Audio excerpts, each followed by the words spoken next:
qui est une des nôtres, puisque nous les victimes, nous espérons que cette mort puisse encore s'inscrire dans ce qu'on appelait Dieu décide ce qu'il veut et ce qui s'est passé aujourd'hui. En s'inclinant devant la mémoire de l'illustre disparu, le gouvernement réaffirme son soutien moral à la famille endeuillée et renouvelle son attachement aux valeurs de solidarité nationale chères à la République de Guinée. Dans le reste de l'actualité, le caucus des femmes parlementaires du Libéria est en séjour de travail à Conakry. Il a été reçu en audience ce mercredi par la première vice-présidente du CNT. Les entretiens entre Hadja Maïmouna Yombouno et ses dames ont porté essentiellement sur le renforcement des liens d'amitié et de coopération entre les parlements de l'espace Mano River Union. Robert Siditono, Mohamed Yansani.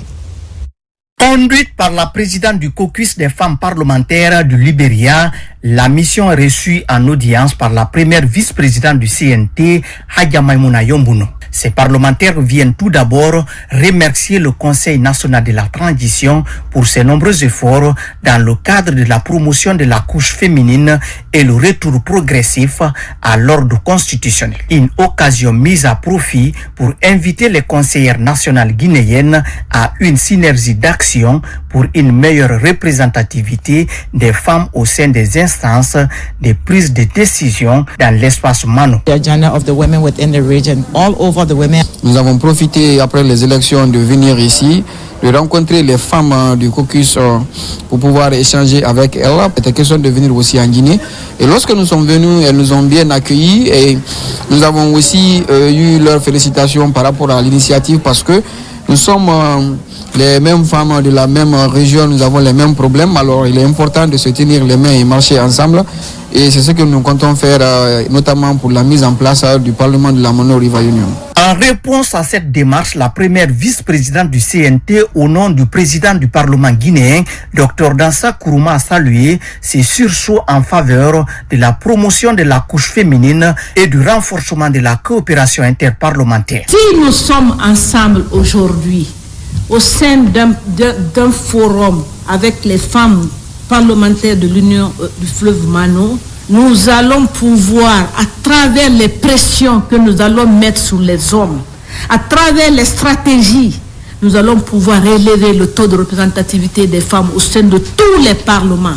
Et nous voulons que le taux de représentativité des femmes au sein non seulement de la CEDEAO, mais du Parlement de l'Union du fleuve Mano soit revu à la hausse. Pour qu'on arrive à ce résultat, il faut qu'on soit ensemble. Plusieurs autres rencontres dans les pays membres de l'espace Mano River Union sont projetées. Objectif, harmoniser les efforts pour davantage consolider les liens d'amitié et de coopération. Le concours d'accès aux grandes écoles africaines de statistiques seront lancés en avril prochain. 25 pays vont compétir dans la Guinée pour mieux informer les étudiants et les préparer à postuler pour ces écoles d'élite. L'Institut national de la statistique lance une campagne nationale de sensibilisation des étudiants des sciences mathématiques et économiques. L'université de Kindia et les classes préparatoires aux grandes écoles de Dalaba ont constitué les premières étapes de cette opération. Mamadi Kamisoko, Moussa Naminakita. À travers l'Institut national de la statistique, le pays prépare les étudiants guinéens en sciences mathématiques et économiques au prochain concours d'entrée dans les grandes écoles africaines de statistique prévu en avril prochain. À l'université de Kindia, le projet est présenté aux étudiants dans toutes ses composantes. L'initiative vise non seulement à encourager une forte participation au concours, mais surtout à augmenter le nombre de candidats guinéens admis dans ces prestigieuses écoles de formation statistique. Chers étudiantes et étudiants de l'université de Kindia, cette campagne est votre chance d'en savoir plus sur le concours et de vous préparer de manière optimale. N'hésitez pas à poser toutes vos questions, à vous impliquer activement dans les sessions d'information et à profiter des conseils des experts présents. Il nous reste 3 jours pour nous inscrire et moi je vais faire tout possible pour m'inscrire et je vais faire ce concours et je prie Dieu de nous donner la chance d'intégrer ces écoles. Après Kindia, cap sur Dalaba à la rencontre des étudiants des classes préparatoires aux grandes écoles. Au cours de ces conférences, d'anciens diplômés de ces écoles africaines d'élite, aujourd'hui à des postes de haute responsabilité étatique et dans les institutions internationales, ont partagé leur parcours et leur expérience aux futurs candidats. Nous sommes très très contents d'avoir reçu ces personnes et je pense bien que c'est une très grande opportunité pour nous de faire ces concours. Sur une période de 5 ans, le FASAOC, projet d'harmonisation et d'amélioration des statistiques en Afrique de l'Ouest et du Centre, financé par la Banque mondiale, prévoit la formation de 150 jeunes statisticiens guinéens. À ce jour, 2 promotions sont déjà en formation à l'ENCA en Côte d'Ivoire, à l'IFOR au Cameroun et à l'ANSAE au Sénégal. Ce qui est bien dans cette formation, le financement existe à travers la Banque mondiale. Autrement dit, tous ceux qui seront admis à ces concours seront systématiquement pris en charge par la Banque mondiale.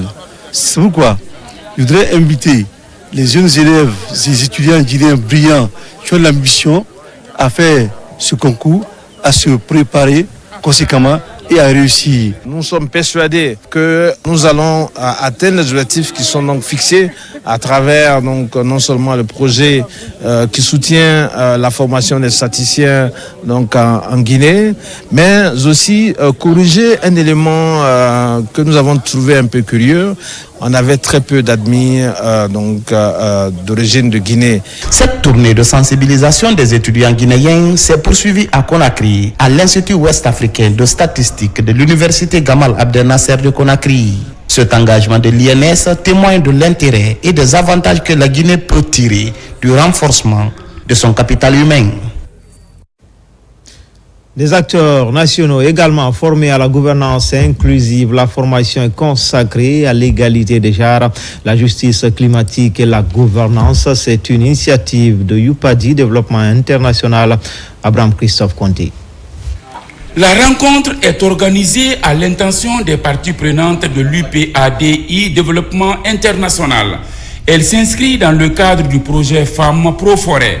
Cette formation a réuni des représentants des institutions publiques, de la société civile, du secteur privé et des partenaires techniques autour d'un objectif commun: intégrer l'égalité des genres et la justice climatique au cœur des processus de gouvernance.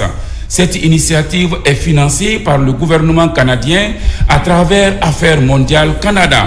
Vous savez, dans le domaine du genre, on a souvent des grands principes, des personnes engagées, beaucoup plus de théorie que de mécanismes et de dispositifs, d'outils réels pour mesurer, d'abord, ensuite implémenter des solutions pratiques afin d'accompagner les femmes et les jeunes femmes et lutter contre les inégalités dans le cadre du développement. Le projet est un projet d'adaptation au changement climatique dans le parc national du Moyen-Bafing qui s'étend sur 3 régions, la région de Farana, la région de Mamou et la région de Labé. Quand un projet vient, il vient apporter une solution à un problème et le projet il est sur une durée bien précise. Le nôtre est sur 4 ans. Il est donc tout à fait normal que nous puissions renforcer les capacités des structures de l'État. 3 jours ont permis aux participants de se pencher sur des modules interactifs axés sur les défis actuels, les expériences nationales et des solutions concrètes adaptées au contexte local. Aujourd'hui, nous sommes au niveau national avec les directions et les départements concernés pour échanger avec ces cadres, ces femmes, sur des questions de changement climatique, mais aussi de la justice climatique.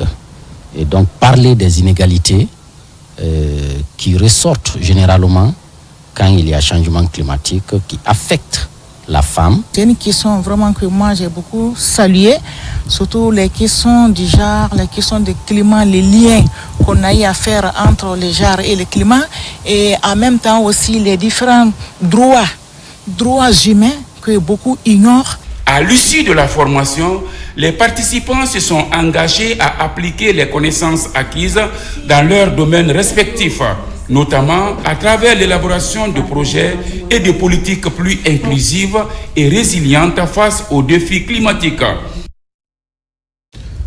Le plan d'action JAR vient d'être examiné, validé au ministère de l'Énergie. C'était au cours d'un atelier organisé par le département Conakry. L'idée d'intégrer la dimension JAR et promouvoir l'équité dans tous les secteurs énergétiques du pays. Nabi Kamara. L'intégration de la dimension des genres et la promotion de l'équité dans toutes les politiques, programmes et projets énergétiques du pays. C'est l'une des préoccupations actuelles du département en charge de l'énergie. Un plan d'action a été élaboré à cet effet. Sa validation a fait l'objet d'un atelier national qui a réuni toutes les parties prenantes au processus de sa mise en œuvre. Il a été organisé par le service genre et équité du ministère de l'énergie. C'est voir comment la prise en compte du genre est effective au sein du ministère de l'énergie et voir aussi comment les femmes et les hommes peuvent être impliqués équitablement dans les tâches techniques au sein du département. Intégrer donc le genre dans le secteur de l'énergie n'est pas quelque chose de facultatif. C'est une condition pour que les investissements massifs consentis à toutes les échelles, que ce soit au niveau de la production, du transport, de la distribution, de l'éducation rurale, que ça profite réellement à toute la population. Cet atelier de validation s'est tenu sous la forme d'un processus participatif et consultatif afin de garantir l'inclusivité et l'appropriation du plan d'action en faveur de l'équité des sexes dans le secteur de l'énergie. La tenue de cet atelier témoigne de la ferme volonté des plus hautes autorités de promouvoir l'équité, l'égalité des chances et l'inclusion du genre dans les politiques, programmes et actions du ministère. Le plan d'action ainsi examiné et validé par les acteurs a été produit suite à un audit des genres qui a mis en évidence les lacunes actuelles dans le secteur de l'énergie.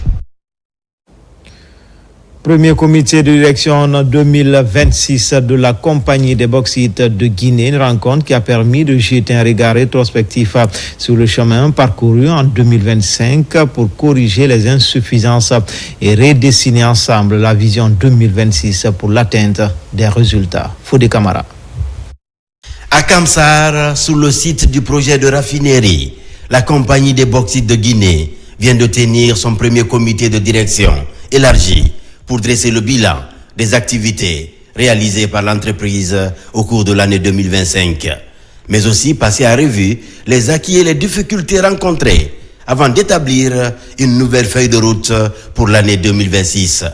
Un exercice inclusif bâti sur le principe d'obligation de résultats et de précision, comme l'élaboration d'un plan de vol dans l'aviation civile. Le moyen de transport qui est le plus fiable, c'est l'avion. Il faut copier. Si on ne peut pas inventer, il faut savoir copier. Nous avons fini 2025. Est-ce que nous l'avons bien terminé? Est-ce que nous l'avons bien passé? Il faut faire un bilan.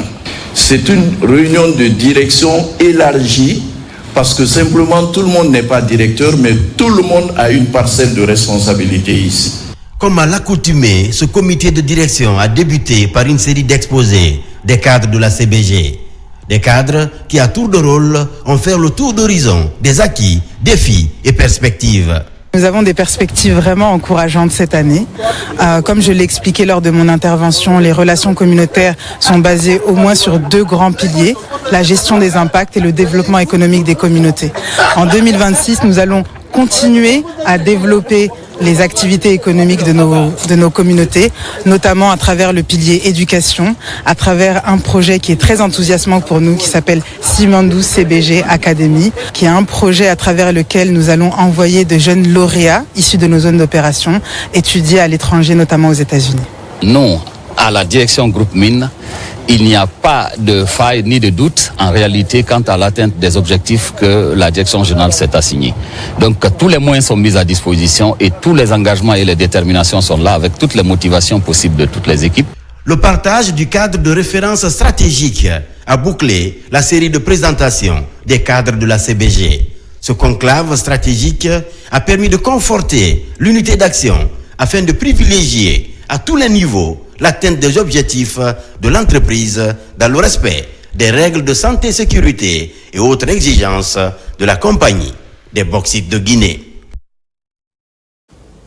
Tenue de la session budgétaire de la mairie de Farana, on note la présence, la participation des présidents des conseils de quartier, membres de la société civile et partenaires au développement. C'est un espace de présentation et d'adoption des comptes administratifs et de gestion exercice 2025, une rencontre au cours de laquelle plusieurs initiatives de développement ont été évoquées. RTG Farana, Ibrahima Oulim Fofana, Silati Kourouma.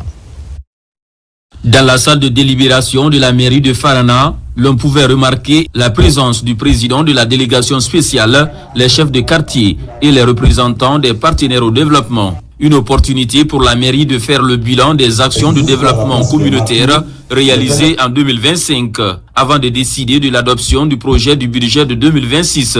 Au cours de l'année 2025, donc, on a pu faire un DALO pour le secteur de Konoulé. On a fait le pavoisement, le DALO au niveau de la pharmacie Sankara. Pour cette année 2026, nous envisageons aussi la gestion des ordures du marché central. Donc, nous sommes en train de louer les camions pour ramasser ces ordures. La première action que nous souhaitons faire passer au cours de cette session, c'est l'achat d'un camion au compte de la commune urbaine. Nous allons faire à travers l'ANAFIC le dépôt de santé de Birissa et de Sansanko. L'ANAFIC, à travers la convention, le projet de développement agricole du bassin arachidier de Dabola, va faire des financements aussi dans la commune urbaine dans le cadre de la promotion de la riziculture et du maraîchage. Ce projet de budget de 2026 de la commune urbaine de Farana est initialement équilibré en recettes et en dépenses à plus de 7 milliards de francs guinéens adoptés par la majorité des membres du conseil communal. C'est déjà vraiment des sentiments de satisfaction par rapport à ce que la commune urbaine de Farana a mobilisé comme fonds. C'est pour le moment de remercier le président de la délégation spéciale et tous ses conseillers pour les efforts louables pour le développement de la commune urbaine de Farana. Très réconforté. Ce qu'on a vu cette fois-ci, on n'a pas l'habitude de les voir.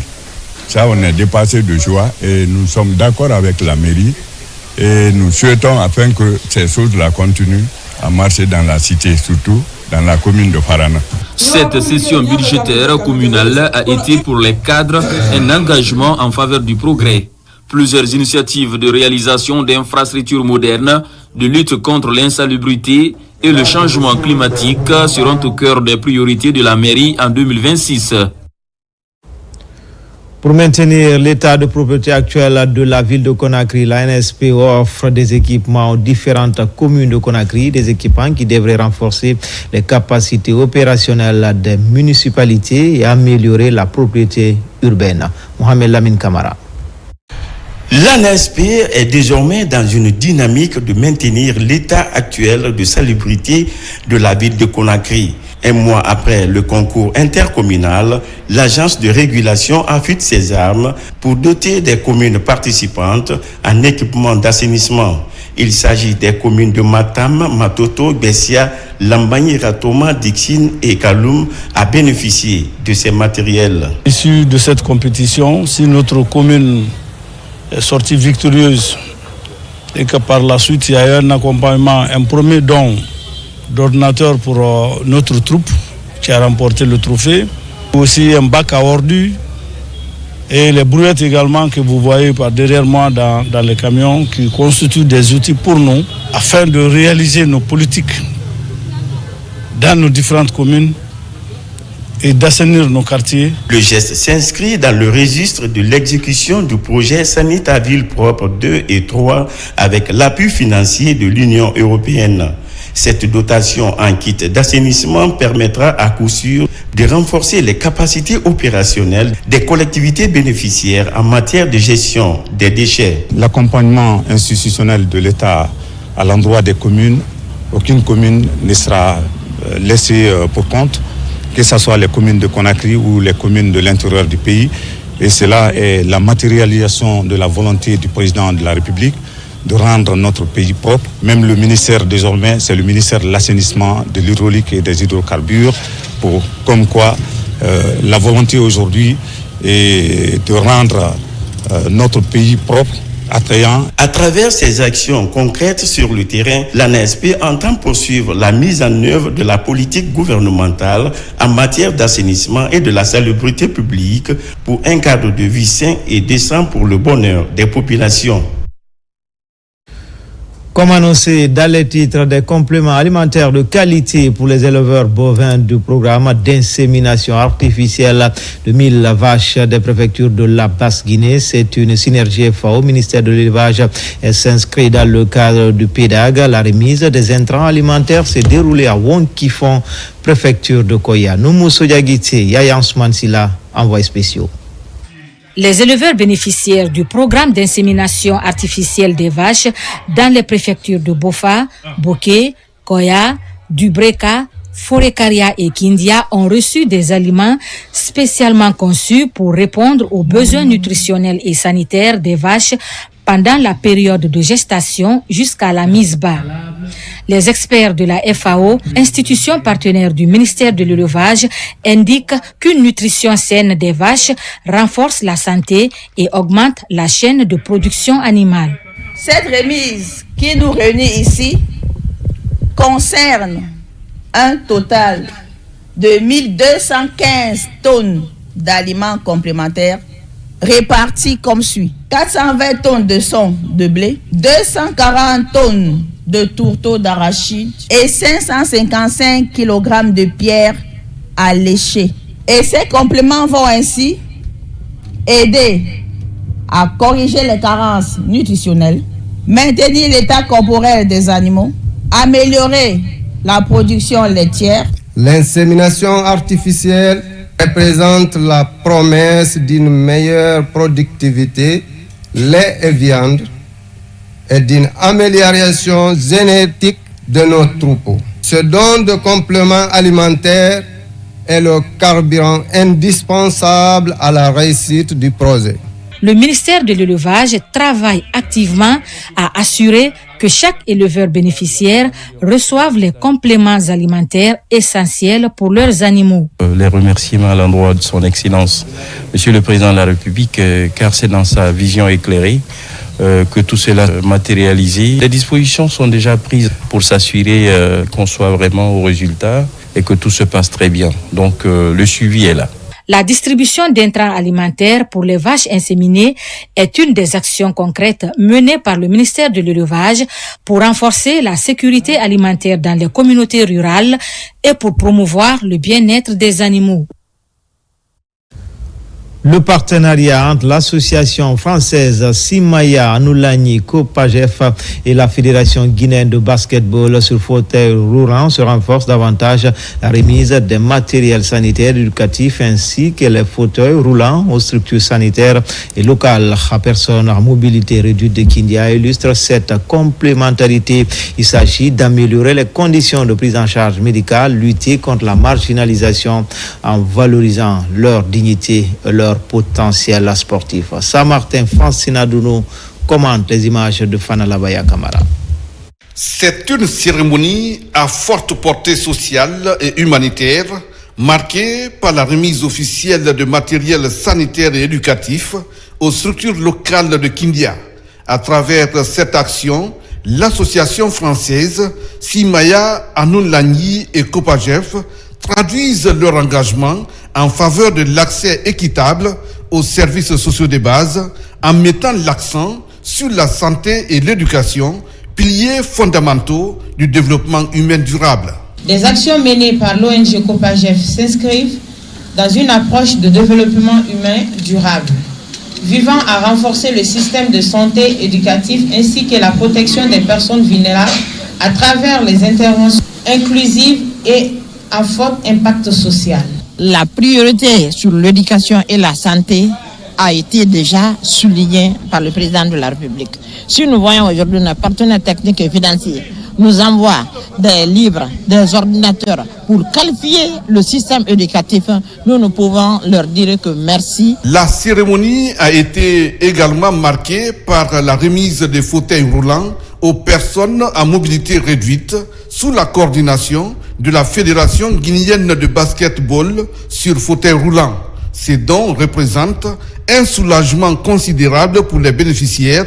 Le souci majeur de la Fédération aujourd'hui, c'est de chercher comment trouver le matériel de travail, à l'occurrence ces fauteuils-là.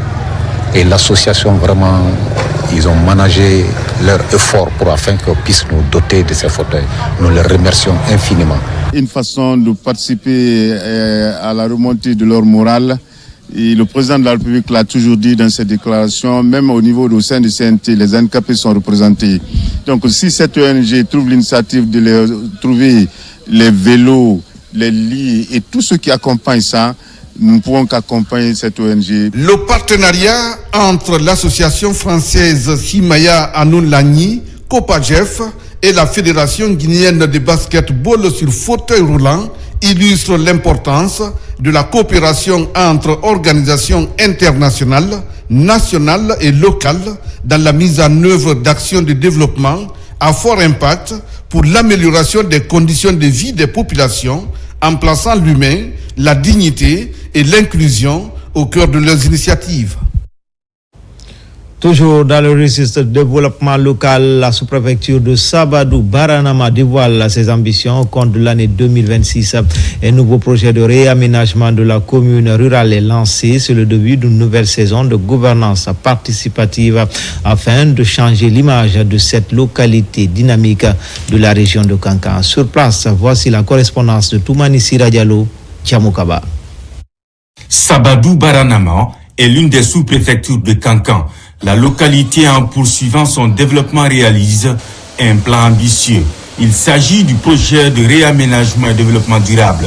Dans tous les coins et recoins de la commune rurale, la présence des machines pour ouvrir la voie des chantiers futurs pour le bien-être des communautés. Tout le monde est content, vous-même vous voyez l'engouement. Tout le monde est content, on est en train de faire l'ouverture partout. Et je tiens à remercier tous les ressortissants, tous les fils de Sabadou, parce que c'est le travail, c'est l'effort de tous que nous conjuguons aujourd'hui. Le message que je peux lancer aux populations de Sabadou Baranama est d'être compréhensif parce qu'au début, ce n'était pas facile, mais le fait que nous avons constaté depuis longtemps, à l'heure là, depuis qu'on avait fait la sensibilisation, actuellement, vraiment, il y a la compréhension et je ne fais qu'améliorer, mais au niveau de la population, les filles, les garçons, et tout le monde est unanime de ce projet pour la route nationale. La nouvelle dynamique qui s'inspire de la vision politique du président de la République, Mamadi Doumbouya, est une réponse de proximité pour mieux faire face aux besoins locaux. La feuille de route collective repose sur plusieurs piliers. Nos attentes premières, c'est que dans le proche venir, que Sabadou soit une préfecture. Nous souhaitons l'électrification, l'adduction d'eau, le goudron dans Sabadou Baranama, tout ce qu'il faut comme infrastructure de grande valeur soit à Sabadou. La réalisation de ces travaux d'envergure annonce un nouveau départ ici à Sabadou Baranama. Les 19 districts de la sous-préfecture parlent désormais d'une seule voix sur le chemin d'un climat de paix et de cohabitation pacifique. Au finish, cet engagement commun compte faire l'objet de plusieurs programmes de renouvellement rural pour une transformation rapide. Et puis le reportage grand format de ce soir nous amène au cœur du nouveau système de facturation d'énergie à la société électricité de Guinée, les compteurs à prépaiement. Aujourd'hui, plusieurs ménages sont équipés de cet outil de lutte contre la fraude sur le terrain. Les avis sont partagés entre soulagement et quelques imperfections constatées lors de leur installation. Ce système est-il bénéfique dans la charge des ménages et comment est-il apprécié? Notre reporter Alpha Siagaba mène l'enquête au sein de certains ménages de Conakry. Images et témoignages. Dans plusieurs quartiers de Conakry, les compteurs à paiement s'imposent progressivement dans les concessions. Dans cette cour que nous avons visitée, le concessionnaire et ses locataires ont opté pour ce système. Après 4 mois d'utilisation, le constat est jugé satisfaisant par les occupants. Moi, je trouve ça très intéressant, très économique. Parce que d'abord, les gens ne viennent pas ici te rançonner. Avec ces prépayés-là, tu jettes ta consommation. Aujourd'hui, je dépense à peine 150 000 francs. Avec ça, les 2 mois, ça marche, pas de problème. Évidemment, quand vous prenez tous les appareils, ça va coûter beaucoup, ça va exploser. Par exemple, vous avez, comment on appelle ça, vous avez les marmites électriques là, il va les faire à repasser. Vous avez les micro-ondes là, et puis vous avez aussi les tailleurs ainsi de suite là, ou les mixeurs. Ça fait exploser la consommation. Si toutefois vous l'utilisez régulièrement, bien sûr, si c'est de temps à autre, là, il n'y a pas de souci. Mais honnêtement, moi, je trouve ça très intéressant. Mais évidemment, certains ne le savent pas. Ils pensent que c'est le forfait la Kende, alors que non. Au café Sankara à Képé, les discussions portent également sur l'installation des compteurs à paiement. L'initiative de l'électricité de Guinée est plutôt bien accueillie par une partie des citoyens qui y voient un moyen de mieux maîtriser leur consommation d'énergie. Moi, en tant que consommateur, déjà, ça a vraiment facilité ma vie parce que j'étais toujours à couteau tiré avec les agents de DG, soit parce que ma facture, je ne comprenais pas le montant qui y figurait, soit parce que les factures ne venaient pas à temps. Ils attendaient souvent 6, 4 mois, 6 mois et très longtemps avant de m'envoyer une facture. Et quand ça vient, le montant qui figure, souvent, je ne suis pas d'accord. Mais depuis que j'ai le compteur prépayé, je pense que je maîtrise mieux ma consommation, je gagne en temps et je suis vraiment à l'aise maintenant parce que je contrôle mieux ma consommation justement. Cependant, d'autres usagers restent encore dubitatifs en cause le coût de la consommation que certains jugent élevé. De nombreuses inquiétudes persistent quant à l'impact réel de ce système sur les dépenses mensuelles des ménages. Moi en personne, j'ai peur d'installer cela chez moi parce que je vois le coût très exorbitant, c'est trop pour moi. Je pense que c'est coûteux, je pense que aussi c'est pas avantageux, c'est pas moi seul qui le dis, même les voisins au quartier le disent. Les gens ont peur et moi en personne, j'ai peur de ce compteur prépayé. Aujourd'hui à Conakry, là où je connais, les personnes qui utilisent l'ancien système sont plus nombreux que les personnes qui ont ce nouveau système, par faute de sensibilisation. Sur place, notre équipe a accompagné une mission de contrôle de l'EDG. Entre le paiement des arriérés et le risque de coupure d'électricité, les citoyens se retrouvent souvent face à un dilemme. Dans ce contexte, l'installation des compteurs à prépaiement est fortement encouragée par les agents de la société. À l'heure actuelle, l'abonnement, tout d'abonnement, on le fait en prépaiement. Il n'y a plus de postes payés. Donc il y a deux types de prépaiement. Il y a le prépaiement en triphasé, le prépaiement en monophasé. Et prépaiement domestique et prépaiement professionnel. Prépaiement domestique, c'est les habitations. Donc le professionnel, c'est celle qui exerce le travail commercial. La consommation est différente parce que c'est celle qui exerce un travail commercial, il vend. Toutefois, une vaste campagne de sensibilisation demeure nécessaire pour mieux expliquer l'utilité et les avantages des compteurs à prépaiement. Dans plusieurs concessions déjà équipées, les lampes et autres appareils électroménagers sont utilisés de manière rationnelle. Et résultat, l'énergie devient plus précieuse, mieux gérée et plus économique. Dans l'actualité également, l'Office central antidrogue a réussi à démanteler un réseau international de trafic de drogue. Selon les enquêtes, une dame de nationalité sénégalaise serait à la tête de ce réseau interpellé par les services spécialisés. Elle aurait reconnu avoir à plusieurs reprises acheminé cette poudre blanche à travers l'Afrique et l'Europe. Colonel Morikaba, correspondant de la police nationale. Cette dame est soupçonnée de faire partie d'un vaste réseau de trafiquants de drogue dure, notamment de la cocaïne et du hashish. Longtemps recherchée par les éléments de l'Office central antidrogue, elle a finalement été interpellée après plusieurs jours de traque. Vendredi 19 décembre 2025, Madame Dacosta Quinta a été interpellée à l'aéroport international Ahmed Sékou Touré en possession de 159 plaques de hashish, un dérivé du cannabis à forte concentration équivalent à 16,8 kg. Interrogée par les agents du service d'enquête de l'OCAD, elle a dénoncé Madame Fatoumata Sy comme étant la propriétaire de cette drogue. Elle a reconnu avoir transporté 2 fois d'importantes quantités de drogue au compte de cette dernière. Aussitôt, la brigade de recherche a été mise en mouvement pour interpeller Mme Fatoumata Sy. Après un mois de recherche, de filature et de surveillance autour de cette dame, elle est finalement tombée dans les filets de l'Office central antidrogue. Il faut préciser que cette dame reconnaît avoir effectué plusieurs voyages dans des pays comme le Mali, le Sénégal, la Tunisie, le Maroc, la Côte d'Ivoire. Des enquêtes, il ressort que la mise en cause pourrait être poursuivie pour détention, transport et trafic international de cocaïne et de substances psychotropes, fait prévu et puni par les articles 812 et 821 du Code pénal en vigueur. J'ai une copine qui s'appelle Marie Dacosta, qui a été arrêtée à l'aéroport. Il a cité mon nom. Vous dites que vous faites le même travail qu'elle? Oui, mais ça fait longtemps que je ne fais pas. La même chose qu'on l'a arrêté. C'est ici qu'on prend pour amener à l'étranger. Son interpellation est perçue comme un véritable trophée par les autorités de l'OCAD qui la brandissent comme une victoire chèrement acquise dans la lutte contre le trafic de drogue. C'est une autosatisfaction de l'OCAD parce que nous avons réussi à mettre main à l'une des points focaux de l'introduction de la drogue hashish en Guinée. Voilà. Parce que dans nos enquêtes, son nom apparaissait, Fatma Tassi. Elle, c'est elle qui recrute. Elle-même, elle transporte également. Elle l'a dit dans son PV.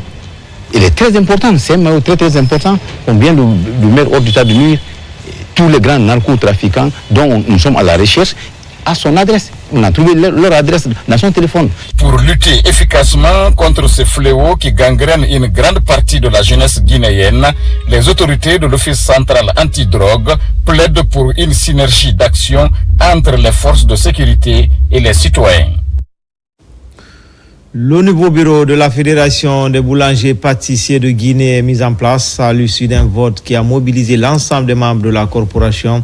La mise en place du bureau vient ainsi mettre fin à plusieurs années de litige. Marie-Angélique Bangoura. Alpha Boubacar Diallo est le nouveau président de la Fédération des boulangers et pâtissiers de Guinée. Il est élu à l'issue d'une assemblée générale qui a réuni des représentants de toutes les préfectures du pays. C'est lui qui a désormais la charge de conduire les destinées de la FENAPAG. Toutes les régions de la République sont représentées ici. Nous avons réussi à avoir une élection transparente, crédible et qui unisse les fils de Guinée. Je pense qu'à partir de maintenant, il n'y a plus de division dans la boulangerie. Parmi nos priorités, il y en a d'abord assez. Nous allons former les boulangers, c'est ça la priorité, et nous battre globalement pour la modernisation du secteur. Au scrutin, 3 candidats étaient en lice. Tous ont défendu leur projet devant l'Assemblée. Le vote s'est déroulé en présence d'un huissier de justice et des cadres du ministère de l'administration du territoire et de la décentralisation. Heureusement, les acteurs ont réussi à mettre de côté leurs égos, leurs intérêts personnels pour prioriser vraiment l'unité d'action. Et c'est ce qui nous a conduit aujourd'hui à cette Assemblée générale qui réunit tous les représentants des 33 préfectures de la zone de Conakry et qui a abouti à l'élection du nouveau bureau de la Fédération nationale des boulangers et pâtissiers de Guinée. Le nouveau président, accompagné de ses 2 vice-présidents, ont un mandat de 5 ans. Ils vont désormais défendre l'intérêt de l'ensemble des boulangers et pâtissiers du pays. Enfin, à l'initiative des fils ressortissants et résidents de Makan, préfecture de Kirouané, une cérémonie de prière a rassemblé plusieurs fidèles, une retraite religieuse marquée par des invocations et autres cantiques pour la cohésion sociale en Guinée. Souleymane Kouyaté, Marwan Kamara. Dans le district de Maka, sous-préfecture de Soromaya, préfecture de Kirouané, de nombreux fidèles musulmans ont répondu présents à l'appel des fils ressortissants. Dans l'enceinte de cette mosquée, les fils ressortissants de la localité se sont unis aux résidents pour une journée de prière collective. Objectif, invoquer la protection divine pour la paix durable et placer le mandat du nouveau président de la République sous le signe de la réussite et du développement local. Ce n'est pas la première fois. Nous sommes venus dans l'initiative de faire une bénédiction pour tous les Guinéens. En plus, prier parce que notre président vient d'être élu pour que Dieu l'accompagne dans sa mission régalienne. Une lecture intégrale du Saint-Coran et des prières pour la paix, mais aussi un grand moment de retrouvailles familiales. L'initiative est appréciée par l'ensemble des participants. Nous avons vraiment apprécié ce qui s'est passé. Nous avons aussi bien apprécié le serment de l'imam aussi. Il a parlé pour la paix pour notre président et pour le renforcement de la cohésion sociale dans le pays. Vraiment, c'est une fierté pour moi de retrouver beaucoup de parents à qui je ne connaissais même pas. Et je pense que nous avons bien compris les leçons. Nous avons compris aussi le message de nos parents. Je pense que chacun de nous doit faire son mieux pour apporter notre assistance à ces petits villages. À travers cette initiative religieuse, les fils ressortissants et résidents du village de Maka réaffirment leur lien avec la terre natale. Une leçon de solidarité pour rappeler que la paix commence souvent par un retour aux racines et un partage sincère. Et c'est ainsi que se termine ce journal. A grand été le plaisir pour moi de vous servir. L'actualité se poursuit sur le www.rtgguinée.info. À bientôt pour d'autres actualités sur la Guinée, notre paradis, terre de richesse et d'innovation. Inch'Allah.